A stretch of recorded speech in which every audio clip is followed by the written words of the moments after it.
நாளைய தமிழகமே எங்கள் தலைவரே, உங்கள் பிறந்த நாளில் வாழ்த்தி வணங்குகிறோம். வார விடுமுறையொட்டி கொடைக்கானலுக்கு சுற்றுலா பயணிகள் வருகை அதிகரித்ததால் சுற்றுலா தலங்களுக்கு செல்லும் சாலைகளில் கடும் போக்குவரத்து நெரிசல் ஏற்பட்டிருக்கிறது. கூடுதல் விவரங்களையும் உடைய செய்தியாளர் குறிஞ்சிவேல் வழங்க நாம் கேட்கலாம். குறிஞ்சிவேல், விரிவான விவரங்கள் என்ன?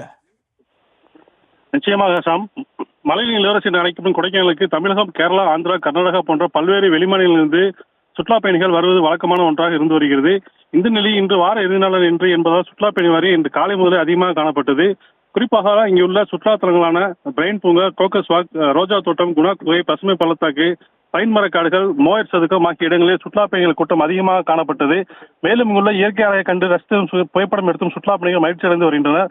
சுற்றுலா பயணிகள் நட்சத்திர ஏரியை படகு சவாரி செய்யும், ஏரிச்சாலையை சுற்றி கூரை சவாரியும் செய்து மகிழ்ச்சி அடைந்து வருகின்ற வார இறுதி நாள் இன்று சுற்றுலா பயணிகள் வருகை அதிகரித்து காணப்படுவதால் முக்கிய சுற்றுலா தல பகுதிகளில் கடும் போக்குவரத்து நெரிசல் ஏற்பட்டதால் வாகனங்கள் நீண்ட வரிசையில் ஒன்றன் பின் ஒன்றாக வாகனங்கள் ஊர்ந்து சென்றதும் குறிப்பிடத்தக்கது. ஷாம்,